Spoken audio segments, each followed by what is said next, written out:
بسم اللہ الرحمن الرحیم الصلاۃ والسلام علیک یا سیدی یا رسول اللہ وعلی آلک واصحابک اجمعین۔ اس وقت الحمدللہ ہم موجود ہیں اور بہت ہی ادب و تعظیم کا یہ مقام ہے ایک مرد قلندر، مرد مجاہد کہ جس نے آقا علیہ الصلاۃ والسلام سے ایسا عشق کیا، وہ کہنے لگے حضور کی ذات تو ہمارے لیے بہت اعلیٰ ہے، ہمیں تو ملکوں کی فتح بھی نصیب ہوتی تھی تو حضور کے بال مبارک سے، جس نے سینکڑوں مارکے سر کیے اور جس مارکے میں بھی یہ اترے تو اللہ نے کامیابی ان کو عطا فرمائی۔ سیدنا خالد بن ولید رضی اللہ عنہ کے مزار شریف پر، اور یہ آپ کے سامنے قبر شریف ہے، اور آپ کی قبر شریف کے ساتھ آپ کے صاحبزادے حضرت سیدنا عبد الرحمن بن خالد بن ولید جو آپ کے صاحبزادے ہیں، یہ ان کی قبر شریف ہے، آپ کے شہزادے کی، سیدنا عبد الرحمن بن خالد بن ولید رضی اللہ عنہم۔ تو اس وقت ہمارے ساتھ یہ تو پورا ایک قافلہ اور ایک پورا بہت بڑا گروپ چل رہا ہے، تو چونکہ ہمارے یہ وائس پرنسپل بھی ہیں شیخ عادل، تو ابھی میں آ کر بالخصوص اس عبارت کو دیکھ رہا تھا کہ جس کی نشاندہی کبھی ہمیں ہمارے علامہ حافظ خادم حسین رضوی رحمۃ اللہ علیہ نے یہ فرمایا تھا اپنے خطاب میں کہ جو اصل میں تحریک لبیک سیدی یا رسول اللہ صلی اللہ علیہ وسلم کا یہ آغاز ہوا، تو بابا جی حافظ خادم حسین رضوی رحمۃ اللہ علیہ نے فرمایا تھا کہ مجھے جب میں آیا سیدنا خالد بن ولید رضی اللہ عنہ کے مزار شریف پر اور میں نے حاضری دی تو ان کی مزار شریف پر یہ عبارت لکھی تھی کہ جس نے میرے حوصلے کو جھنجھوڑا اور پھر میں ناموس رسالت اور ختم نبوت کے لیے پھر میں کھڑا ہوا، تو وہ عبارت میں آج آپ کو دکھا رہا ہوں کہ وہ کون سی عبارت تھی کہ جسے بابا جی نے پڑھ کر تحریک لبیک یا رسول اللہ صلی اللہ علیہ وسلم کا آغاز ہوا۔ اور مزے کی بات یہ ہے کہ ہمارے مرکز انٹرنیشنل جو دمشق میں ہے، مرکز شام، اس کے نائب پرنسپل ہمارے ساتھ موجود ہیں، میں ان سے کہوں گا کہ وہ پڑھیں اور انشاءاللہ میں اس کا ترجمہ پیش کروں گا۔ سیدی ہے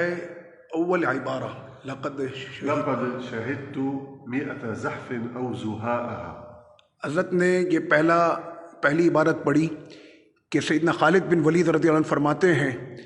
کہ میں نے تقریباً 100 جنگوں میں یا اس کے لگ بھگ میں نے جنگوں میں حصہ لیا۔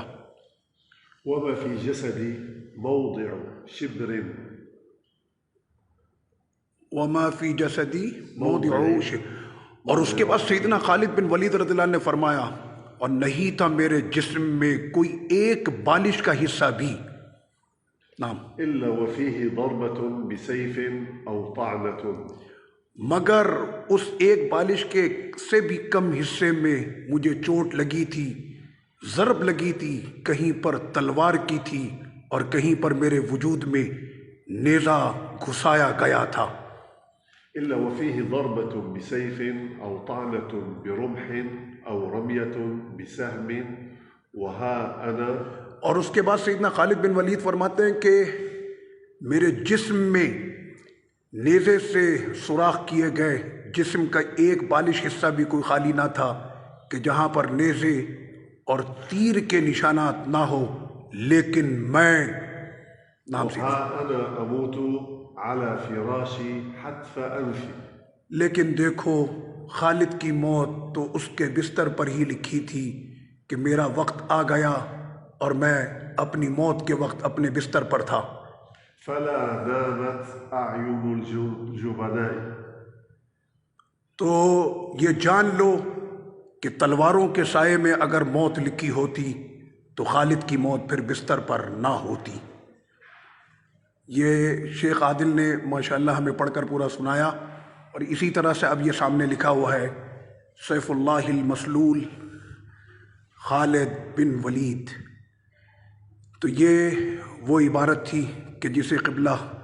بابا جی نے آ کر اللہ کے اس ولی نے، کہ ہم لوگ یہاں سینکڑوں مرتبہ آئے ہوں گے لیکن اس عبارت کی طرف شاید ہماری نظر گئی بھی، لیکن وہ وجود ہم میں نہ قائم ہو سکا کہ جو آج اس عبارت کو میں نے آپ کے سامنے پیش کیا کہ یہی وہ عبارت اور یہ قول تھا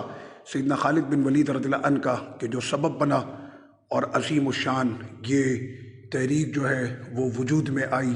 کہ جس کے نام سے آج پورا یورپ اور ان کے بابا جی کی آواز سے اور کفر کے اندر اور گستاخوں کے درمیان ایک چیر دینے والی ایک آواز قبلہ بابا جی کی آئی۔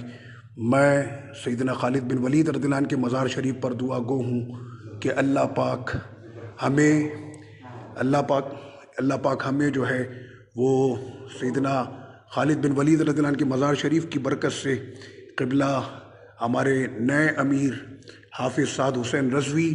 دامت برکاتہ القدسیہ کو اس دربار کا فیض مکمل عطا فرمائے اور ان کی پشت پر حضرت سیدنا خالد بن ولید رضی اللہ عنہ کا جو ہے وہ دستے برکت ہو، دستے قوت و طاقت ہو۔ اور اس وقت یہاں پر شیخ صلاح مجیدوف مفتی اعظم شیشان وہ بھی اب دوبارہ حاضری کے لیے نوافل ادا کر کے واپس تشریف لے آئے ہیں۔